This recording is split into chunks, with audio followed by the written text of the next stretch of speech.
কেউ কেউ ছোট্ট ক্যাচিং অনেক পছন্দ করেন। সো আজকে আমরা বিল্ড করেছি ছোট্ট একটি গেমিং পিসি ভাইব সম্পন্ন একটি পিসি। সো চলুন সম্পূর্ণ ভিডিওতে ঝাঁপিয়ে পড়া যাক এবং কি দেখে ফেলা যাক কিভাবে এই পিসিটি বানিয়েছি।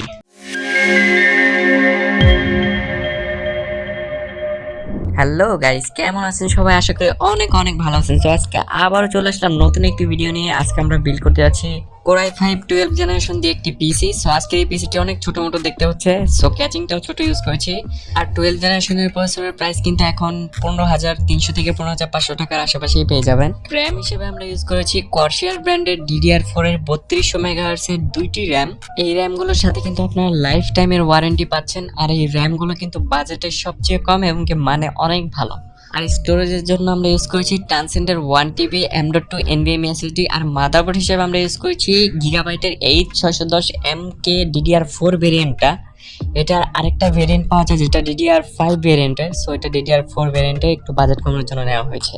এই বিল্ডটিকে পাওয়ার করার জন্য আমরা ইউজ করেছি Corsair এর CX550 ব্রোঞ্জ সার্টিফাইড পাওয়ার সাপ্লাইটি।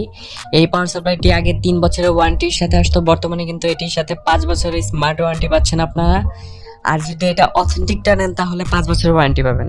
আর যদি চায়নাটা বা অন্য কোনোটা নেন তাহলে কিন্তু আপনারা 5 বছরের ওয়ারেন্টি পাচ্ছেন না, 2 বছর অথবা 3 বছরের পেতে পারেন। এই বিল্ডটিতে যে মাদারবোর্ডটি ইউজ করেছি এটি কিন্তু অথেন্টিক অফিসিয়াল মাদারবোর্ড না, এটা কিন্তু আনঅফিসিয়াল মাদারবোর্ড। এই মাদারবোর্ডটির বর্তমান অফিসিয়াল প্রাইসটা হচ্ছে 10,500 টাকা। আর এই মাদারবোর্ডটি যদি আপনারা আনঅফিসিয়ালি নেন তাহলে কিন্তু 8,600 থেকে 700 টাকার মধ্যে আপনারা পেয়ে যাবেন। আর এই র্যামগুলো যেগুলো ইউজ করেছি এগুলো কিন্তু অথেন্টিক র্যাম। এই র্যামগুলোর সাথে আপনারা লাইফ টাইমের ওয়ারেন্টি তো পাচ্ছেনই।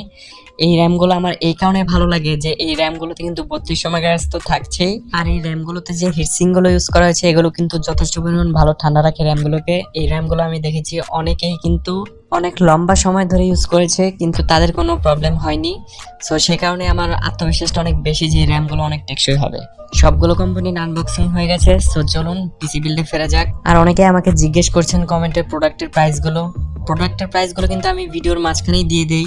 সো আপনার ভিডিওটা ভালোভাবে দেখে কিন্তু জেনে যাবেন প্রাইসগুলো। প্রথমেই প্রসেসরটি বসিয়ে নেব। প্রসেসরটি বসানোর ক্ষেত্রে অবশ্যই মাদারবোর্ডের লকটি খুলে নিতে হবে। লকটি খোলার পরে প্রসেসরে দুটি কাঁটা আছে, এখানে কাঁটাগুলো কেয়ারফুলি দেখে তারপর প্রসেসরটি বসাতে হবে। প্রসেসরটি বসানোর পরে মাদারবোর্ডের লকটি আবার লাগিয়ে দিতে হবে, তাহলে প্রসেসর লাগানো কমপ্লিট হয়ে যাবে। 12 জেনারেশনের প্রসেসরে কিন্তু একটু কেয়ারফুলি থাকতে হয় আমাদের। প্রসেসরটি বসানোর পরে আমাদের কাঙ্ক্ষিত র্যামগুলো বসিয়ে নেব। র্যামগুলো বসানোর ক্ষেত্রে অবশ্যই আমাদের খেয়াল করতে হবে র্যামের যে কাটা আছে কাটাগুলো মাদারবোর্ডের কাটার সাথে কেয়ারফুলি মিলছে কিনা। তারপর শুধু দুই পাশে দুইটা চাপ দিলে কিন্তু র্যামগুলো বসে যাবে। এছাড়াও মাদারবোর্ডের যে লকের ব্যাপারটা, এই লকের ব্যাপারটা কিন্তু আপনারা আগে থেকেই জানেন। তারপরেও র্যামগুলো লাগানোর ক্ষেত্রে অবশ্যই কেয়ারফুলি র্যামগুলো লাগাবেন। অনেকেই হয়তো আমার ভিডিও দেখে কেয়ারফুলি র্যামগুলো লাগাতে পেরেছেন, আবার অনেকেই কেয়ারফুলি র্যামগুলো লাগাতে পারেননি। সো অনেকে আবার ড্যামেজও করে ফেলেছেন। যদি র্যামগুলো ড্যামেজ করে ফেলেন তাহলে কিন্তু ওয়ারেন্টি আপনার পাবেন না। সেই পর্যায়ে আমাদের এসএসডি লাগিয়ে ফেলতে হবে। এসএসডি লাগানোর ক্ষেত্রে অবশ্যই মাদারবোর্ডে একটি লক আছে, লকটি খুলে এসএসডি ভালোভাবে বসিয়ে তারপর লকটি লাগিয়ে দিলে কিন্তু এসএসডিটা ভালোভাবে বসে যাবে।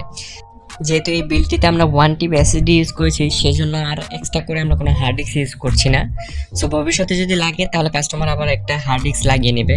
এখন আমাদের কুলিং ফ্যানটি বসিয়ে ফেলতে হবে। কুলিং ফ্যানটি বসানোর ক্ষেত্রে অবশ্যই কুলিং ফ্যানের চারপাশে 4টা লক আছে, লাগানোর পরে শুধু লকগুলো ভালোভাবে আটকিয়ে দিলেই কিন্তু কুলিং ফ্যান বসে যাবে। এই বিল্ডটিতে যে ছোট্ট ক্যাচিংটি আমরা ইউজ করছি এটি মডেল হচ্ছে ভ্যালুটপের VTM300B মডেলটি। এটার একটা সাদা ভেরিয়েন্টও আছে, আপনার চাইলে সেটাও ইউজ করতে পারেন। সো আমাদের আজকের বিল্ডটিতে আমরা ব্ল্যাক ভেরিয়েন্টটাই ইউজ করেছি। আর এই ক্যাচিংটার মাঝখানে যে 3টা স্ট্রিপ, এই স্ট্রিপগুলো কিন্তু RGB লাইট অনেক সুন্দরভাবে চলে।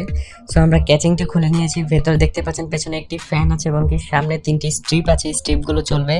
তারপর আমাদের কাঙ্ক্ষিত পাওয়ার সাপ্লাইটি বসিয়ে নেব। এই বিল্ডটিতে পাওয়ার সাপ্লাইটি বসাতে অনেক ঝামেলা পোহাতে হয়েছে। তারপর আমাদের কাঙ্ক্ষিত মাদারবোর্ডটি বসিয়ে ফেলতে হবে। মাদারবোর্ডটি বসানোর ক্ষেত্রে মাদারবোর্ডের সাথে আসা যে বেটি অবশ্যই ক্যাচিংয়ে লাগিয়ে নিতে হবে। এই মাদারবোর্ডটি বসানোর ক্ষেত্রে কিন্তু মোটামুটি হিমশিম খেতে হয়েছে, যেহেতু ক্যাচিংয়ের ভেতরে জায়গাটা কম। সো একটু কেয়ারফুলি দেখে শুনে তারপর লাগাতে হয়েছে। আপনারা খুব ভালোভাবে জানেন যে আমি ক্যাচিংয়ের ভেতরে মাদারবোর্ড বসানোর আগে অবশ্যই উইন্ডোজটা কমপ্লিট করে নিই। আপনারা দেখতে পাচ্ছেন সবগুলো কেবল কানেকশন হয়ে গিয়েছে। যেহেতু ছোট্ট ক্যাচিং সো খুব ক্লিনভাবে কেবল ম্যানেজমেন্টগুলো কখনোই করা যাবে না। তারপর চেষ্টা করছি যতটা সম্ভব কেবল ম্যানেজমেন্ট করার জন্য। এখন আমরা অন করে দেখবো যে সবকিছু পারফেক্টলি ওয়ার্ক করতেছে কিনা। তো দেখতেই পাচ্ছেন সবগুলো লাইট জ্বলছে এবং সামনে RGB স্ট্রিপটা কেমন লাগছে। আমার পার্সোনালি কিন্তু এই স্ট্রিপটাই সবচেয়ে বেশি ভালো লেগেছে। সো এই ক্যাচিংটার বাম সাইডে কিন্তু টেম্পার গ্লাস আছে, এটা কিন্তু টেম্পার গ্লাস।